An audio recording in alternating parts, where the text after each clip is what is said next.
Assalamualaikum warahmatullahi wabarakatuh. Saya Muhammad Haikal Rizkullah dengan BP 1911-513.004. Di sini saya akan mencoba menjelaskan mengenai Society 5.0. Society 5.0. Tugas video ini saya buat untuk memenuhi ujian akhir semester saya, mata kuliah Strategi Teknologi Terkini yang diampu oleh Pak Rifki Suwandi. Langsung saja kita jelaskan apa itu Society 5.0. Jadi seiring berjalannya waktu, teknologi yang dibuat oleh manusia semakin berkembang. Salah satunya ialah Society 5.0 ini yang digagas oleh negara Jepang. Konsep ini memungkinkan kita menggunakan ilmu pengetahuan yang berbasis modern, yaitu AI, robot, dan IoT untuk kebutuhan manusia dengan tujuan agar manusia dapat hidup dengan nyaman. Society 5.0 sendiri baru saja diresmikan 2 tahun yang lalu pada 21 Januari 2019 dan dibuat sebagai resolusi atas resolusi industri 4.0. Kemudian konsep resolusi industri 4.0 dan Society 4.0 dan Society 5.0 sebenarnya tidak memiliki perbedaan yang jauh. Akan tetapi Society 5.0 ini lebih fokus pada konteks terhadap manusia. Jika revolusi industri menggunakan AI dan kecerdasan buatan sebagai komponen utamanya, sedangkan Society 5.0 menggunakan teknologi modern hanya saja mengandalkan manusia sebagai komponen utamanya. Konsep Society 5.0 ini merupakan penyempurnaan dari konsep-konsep yang ada sebelumnya, di mana seperti yang kita ketahui, Society 1.0 adalah saat manusia masih berada di era berburu dan mengenal tulisan. Kemudian pada Society 2.0 adalah era pertanian di mana manusia sudah mengenal bercocok tanam.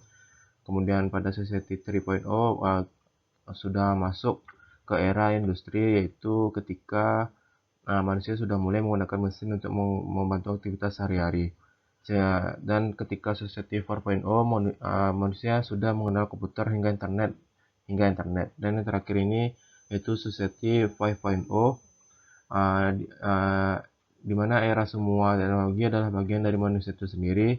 Internet itu bukan hanya digunakan untuk sekedar berbagi informasi, melainkan untuk menjalani kehidupan. Kemudian dalam Society 5.0 ini digunakan di mana komponen utamanya adalah manusia yang mampu menciptakan nilai baru melalui perkembangan teknologi, dapat minimalisir adanya kesenjangan pada manusia dan masalah ekonomi di kemudian hari. Memang rasanya sulit dilakukan di negara berkembang seperti negara kita Indonesia, namun bukan berarti tidak bisa dilakukan, karena saat ini negara Jepang sudah membuktikannya sebagai negara dengan teknologi yang paling maju. Kemudian Society 5.0 Business and Management Issue. Dikarenakan Society 5.0 merupakan konsep yang lahir dari bahan evaluasi dan observasi dari Society 4.0, yang dimana masyarakat dan manusia pada era Society 4.0 yang memiliki peran yang pasif dan kebanyakan keaktifan datang dari teknologi. Tentu saja perubahan ini selain membawa dampak positif akan membawa dampak negatif. Kedua bidang ini memiliki keterkaitan antara satu sama lain. Karena revolusi industri 4.0 kebanyakan industri sudah melakukan digitalisasi, namun tentu saja masih ada beberapa industri yang masih belum didigitalisasi dikarenakan belum cukupnya dana untuk melakukannya. Ditambah lagi karena Society 5.0 yang sekarang ini lebih menekankan hubungan erat manusia dan teknologi yang ada. Di sini AI yang tadi dan sensor sangat berperan. Maka equipment yang ada juga perlu diperubahan dan bakal adanya upgrade dari kondisi equipment yang ada sekarang. Selain itu, mengikuti perubahan teknologi yang ada, SDM atau sumber daya manusia yang ada juga perlu perubahan baik atau dari kebiasaan atau sikapnya yang ada sebelumnya. Kemudian Kompetensi problem solving dari SDM tersebut juga sangat diperlukan.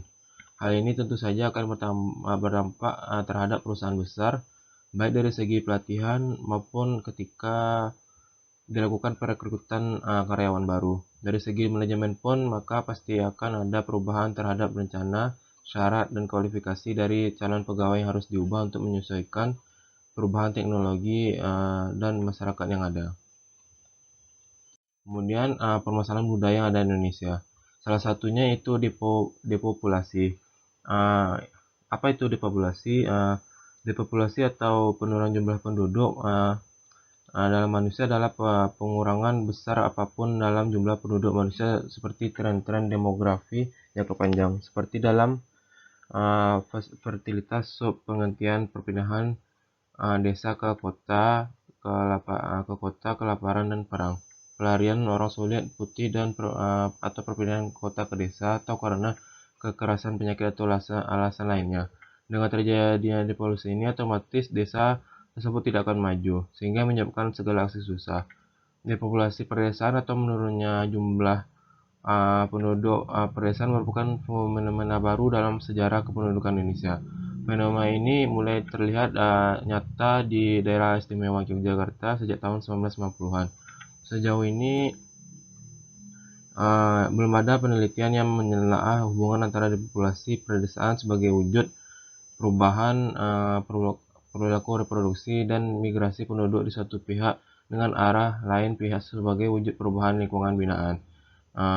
Selanjutnya, pertanyaan tentang konsekuensi depopulasi terhadap perbaikan kesejahteraan penduduk pedesaan juga penting dicari jawabannya.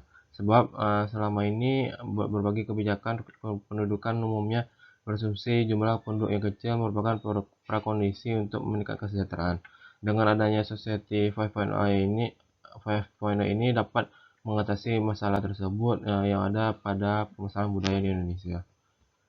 Nah, kemudian implementasi dari Society 5.0 ini adalah Cina kini mempunyai robot jaksa yang bernama AI.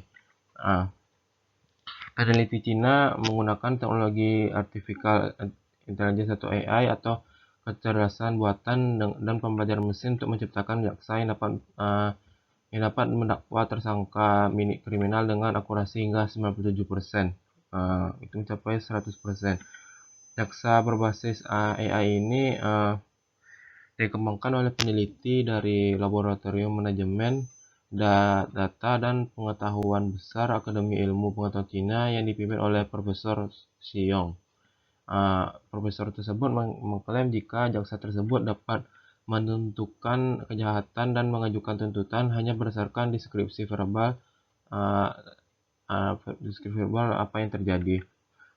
Program dari jaksa AI saat ini berjalan di komputer desktop dan dikembangkan ke kondisi saat ini setelah tim melatihnya antara tahun 2015 dan 2020 menggunakan lebih dari 17.000 kasus kriminal yang berbeda.